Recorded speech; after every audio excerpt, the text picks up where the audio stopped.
तो hello everyone, welcome back to my channel. I am Sanjana.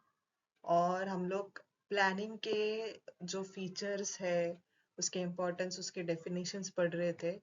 आज हम लोग उसके लिमिटेशंस क्या होते हैं, उसके कुछ स्टेप्स है, टाइप्स ऑफ प्लान्स क्या होते हैं, वो शॉर्ट में देखेंगे, एग्जाम्पल के साथ देखेंगे।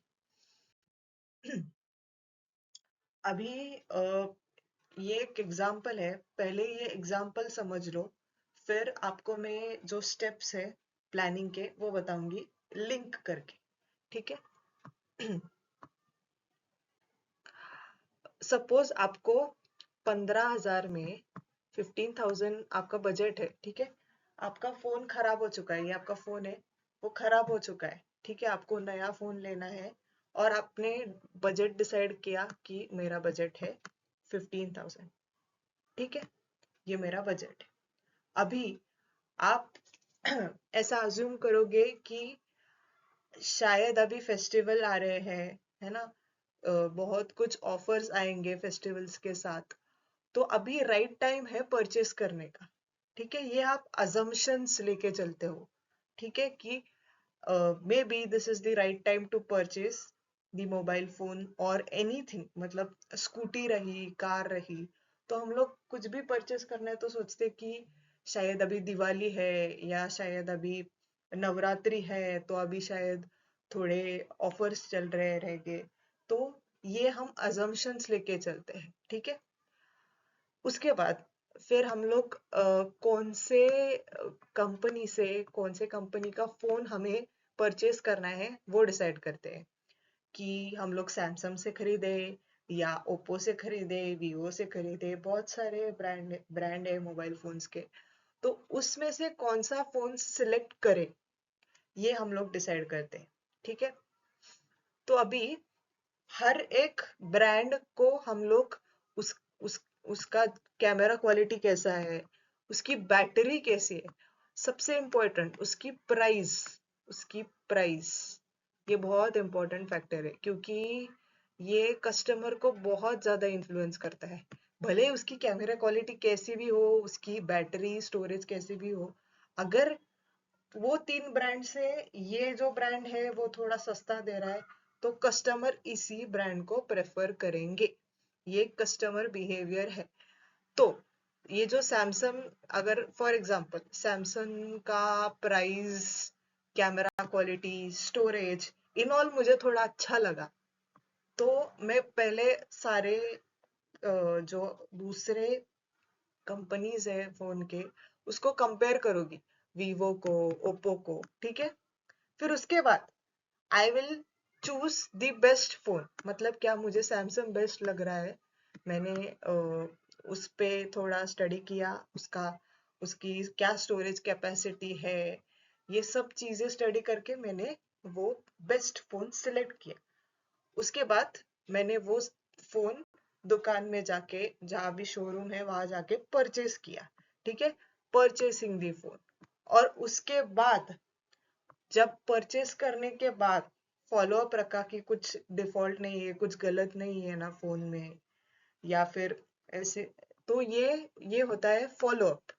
लास्ट है फॉलो अप। ठीक है, फिर से एक बार पहले मैंने एक बजट डिसाइड किया कि मुझे 15,000 के अंदर मुझे मोबाइल फोन खरीदना है। ठीक है, दूसरा मैंने एक अजम्पशन डाला कि अभी थोड़ा मार्केट में ऑफर ज्यादा हो गए से, मतलब कुछ सेल लगे रहेंगे फोन पे, तो शायद ये एक अच्छी अच्छा टाइमिंग है कि मैं एक फोन खरीदूं। उसके बाद जो भी अलग अलग प्रकार के फोन्स है, उसके ब्रांड है, वो हम लोग पहले एनालाइज करेंगे कि कौन सा अच्छा है और कौन सा नहीं है। फिर उसके बाद सबको कंपेयर करेंगे, और जो भी मोबाइल फोन के ब्रांड है उसको कंपेयर करेंगे। फिर उसके बाद उसको सिलेक्ट करेंगे, बेस्ट फोन उनमें से जो बेस्ट है उसको सिलेक्ट करेंगे। सिलेक्ट करने के बाद उसको परचेस करेंगे। परचेस करने के बाद उस पर फॉलो अप रखेंगे कि ये कैसा है, अच्छा चल रहा है कि नहीं फोन, है ना। तो यही जो स्टेप्स होते हैं, यही अपने प्लानिंग के, यही अपने प्लानिंग के स्टेप्स, 7 स्टेप्स है। सबसे पहला ऑब्जेक्टिव सेट करना, मुझे 15 या 20 हजार का फोन खरीदना है, सेटिंग ऑब्जेक्टिव। ठीक है, सेटिंग ऑब्जेक्टिव। उसके बाद डेवलपिंग प्रेमाइसेस, असम्पशंस करना कि शायद थोड़े ऑफर्स चालू रहेंगे, शायद ये रीजनेबल टाइम है खरीदने का। डेवलपिंग प्रेमाइसेस, प्रेमाइसेस मतलब क्या, असम्पशंस। उसके बाद identifying alternative course of action, कौन कौन से ब्रांड के फोन्स है जो खरीदे जा सकते हैं, identifying alternative course of action. उसके बाद इवेल्युएटिंग अल्टरनेटिव कोर्स, अभी मैंने आइडेंटिफाई किया कि ये है, ये है, ये है, सैमसंग है, वीवो है, ओप्पो है। उसके बाद उसको इवेल्युएट करो, सैमसंग को इवेल्युएट करो, वीवो को इवेल्युएट करो, हर एक ब्रांड को इवेल्युएट करो। उसके बाद इवेल्युएट करने के बाद तुम उनमें से कोई एक सिलेक्ट करते हो, सिलेक्टिंग एन अल्टरनेटिव। ठीक है, और सिलेक्ट करने के बाद तुम उसको इम्प्लीमेंट करते हो, इम्प्लीमेंट करते हो मतलब वो फोन को बाय करते हो। और उसके बाद खरीदने के बाद उस पर फॉलोअप रखते हो। ये इजी स्टेप्स है, यही स्टेप्स होते हैं कोई भी प्रकार का प्लानिंग हो, ये 7 स्टेप्स फॉलो होते हैं। ठीक है, याद रखने में इजी है, ये एग्जांपल के साथ आप याद रख सकते हो। नेक्स्ट है what are types of plan. इसका भी मेरे पास एक एग्जांपल है, एग्जाम्पल समझते हैं फिर उसके पॉइंट्स भी समझते हैं। ठीक है, एग्जाम्पल है कि हमारे जो पानी पूरे वाले भैया है, ठीक है, तो अभी वो भैया को डेली का, सपोज लेट से 3 हजार का धंधा करना है, डेली डेली 3 हजार का धंधा करना है। तो ये भैया ने क्या किया, एक ऑब्जेक्टिव सेट किया। ठीक है, गोल टू बी अचीव, 3,000 रुपए मुझे कमाना है। उसके बाद उन्होंने स्ट्रेटेजी बनाई कि मैं क्या करूंगा, मटेरियल कहाँ से लाऊंगा, किस टाइम पे लाऊंगा, कहाँ पे सेटअप करना है, कॉलेज जहाँ पे कॉलेजेस या ऑफिसेस ज्यादा है वहां पे मुझे सेटअप करना है, कौन से टाइम पे करना है, सुबह दोपहर को या शाम को, मेरा मेरा टाइप ऑफ बिजनेस जैसा है उस उसके हिसाब से ही मैं उस टाइम पे वो धंधा करूंगा। ठीक है, तो ये होगी उसकी स्ट्रेटेजी। फिर उसकी पॉलिसी, पॉलिसी क्या है कि वो एक हाइजीन प्रॉपर मेंटेन करेगा। ऐसे नहीं है कि अपने हाथों से डायरेक्ट सर्व कर रहा है, कुछ प्रॉपर ग्लोव्स पहनेगा, प्रॉपर हाइजीन मेंटेन करेगा उसके जो भी छोटा सा दुकान है वहां पे। तो ये क्या है उसकी पॉलिसी। पहले ऑब्जेक्टिव, ठीक है, कि मुझे इतना इतना पैसा डेली कमाना है। स्ट्रेटेजी, कहाँ पे वो दुकान सेट करनी है। तीसरा पॉलिसी, कि मुझे हाइजीन मेंटेन करना है, हाइजीन के मामले में कॉस्ट कटिंग नहीं करूंगा, ये उसकी पॉलिसी। फिर प्रोसीजर, कि कहाँ से वो मटेरियल खरीदेगा, वो जो भी है उसकी पूरी या उसकी सब्जी वो कहाँ पे खरीदेगा। फिर मतलब दोपहर में जब शाम को दुकान खोलेगी तो दोपहर में ही 3 से 4 बजे तक सब कटिंग वगैरह सब करके रखूंगा।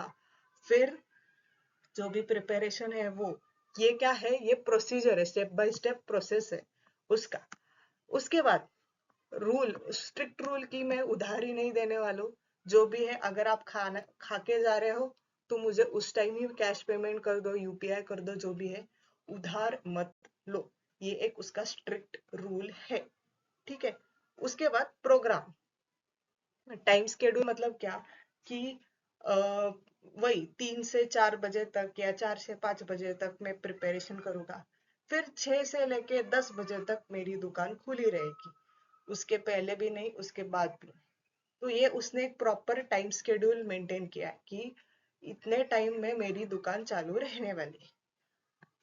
बजट, बजट क्या, कि जो उस वो मटेरियल परचेस करता है, जो भी सब्जियां है, पूरी है, पानी है, जो भी है, तो ये अप्रोक्सीमेटली सपोज 1 हजार का उसका बजट है दिन का।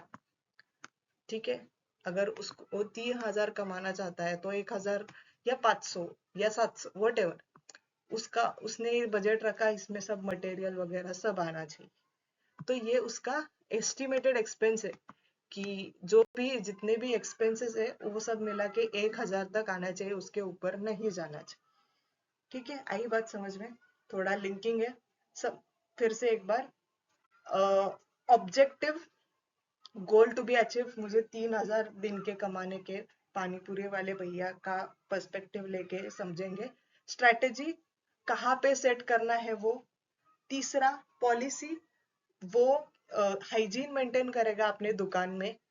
चौथा, प्रोसीजर, क्या प्रोसीजर रहेगी वो, जो भी कटिंग है, ये सब जो चीजें है वो। उसके बाद उसका स्ट्रिक्ट रूल रहेगा कि मैं उधारी नहीं दूंगा भैया। उसके बाद प्रोग्राम, उसका उसका टाइमिंग क्या रहेगा, प्रॉपर टाइमिंग क्या रहेगा, वो क्या कैसे प्लानिंग करता है, कितने बजे तक, कितने से लेके कितने बजे तक वो क्या करेगा, उसकी दुकान कब तक खुली रहेगी। ये रहा टाइम स्केड्यूल। और बजट, इतने बजट में मुझे जो भी मटेरियल लगता है, जो भी चीजें लगती है, वो मैं इतने मटेरियल में बाय करूं। ठीक है, ये हो गया टाइप्स ऑफ प्लान। आते हैं नेक्स्ट, लिमिटेशन ऑफ प्लानिंग। किसी चीज के एडवांटेज रहेंगे तो उसके डिसएडवांटेजेस भी रहेंगे।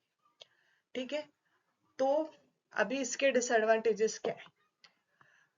एक, इट रिड्यूसेस क्रिएटिविटी। और इसका दूसरा, 2 पॉइंट लिंक करो, इट लीड्स टू रिजिडिटी। मतलब क्या, अगर तुमको कोई प्लानिंग करके देगा और तुम्हें ये फॉलो करना है, आपका टीचर है, उन्होंने बोला ये तुम्हारा ये टाइम टेबल है, ये तुमको फॉलो करना है, आप जैसा दिया है वैसा ब्लाइंडली फॉलो करते हो, तो इससे क्या होता है, दो चीजें होती है। एक तो रिजिडिटी आती है, और दूसरा, इट रिड्यूसेस क्रिएटिविटी। आप खुद खुद से लेकर कुछ नहीं करते हो, जो टीचर ने दिया है वो फॉलो करते हो। और उसमें रिजिडिटी आती है, मतलब क्या, कि वही वही वही वही चीज, उसमें आप कुछ अल्टर नहीं कर रहे हो। जो है 1 घंटा मैथ्स को दिया तो वो 1 ही घंटा रोज मैथ्स को दे रहे हो, उसमें कुछ कुछ अल्टर ही नहीं कर रहे हो चीजें, तो वो रिजिड होते जाएगा। ठीक है, दो चीजें, एक वो क्रिएटिविटी रिड्यूस करता है, दूसरा वो इट लीड्स टू रिजिडिटी। ठीक है, ये 2 पॉइंट्स। अगले 2 पॉइंट्स पे आते हैं, एक सेकेंड।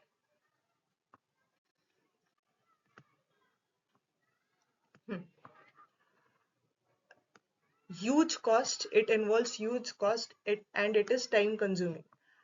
देखो, बड़े ऑर्गेनाइजेशन में एक प्रॉपर प्लानिंग के लिए लोग अपॉइंट किए जाते हैं, तो एक तो वो बहुत टाइम कंज्यूमिंग रहता है, बहुत थोड़ा वक्त लगता है। और टाइम कंज्यूम है इसलिए वो ह्यूज कॉस्ट, उनको कॉस्ट भी देना पड़ता है उसका। टाइम कंज्यूमिंग है इसलिए उसको use it involves huge cost. बड़ा ऑर्गेनाइजेशन है तो बहुत प्रॉपर प्लानिंग कर लगती रहेगी उनको, है ना। तो इसलिए 2 पॉइंट्स पहले के, it reduces creativity, creativity reduce करता है, and it leads to rigidity. दूसरे 2 points, it is time consuming process and it involves huge cost। Time consuming है इसलिए उसको इट इन्वॉल्व्स ह्यूज कॉस्ट। अगर अगर हम किसी को बहुत कॉम्प्लेक्स चीजें करने को बोलते हैं तो हमें उसका कॉस्ट भी देना पड़ता है। ठीक है, ये हो गया। और उसके बाद it does not guarantee success. ऐसा नहीं है कि इतना सब कुछ करके भी आपको सक्सेस मिलेगा ही मिलेगा, ऐसा गारंटी प्लानिंग नहीं देता है। ऑफ कोर्स आपकी चीजें बेटर होगी, पर गारंटीड नहीं है।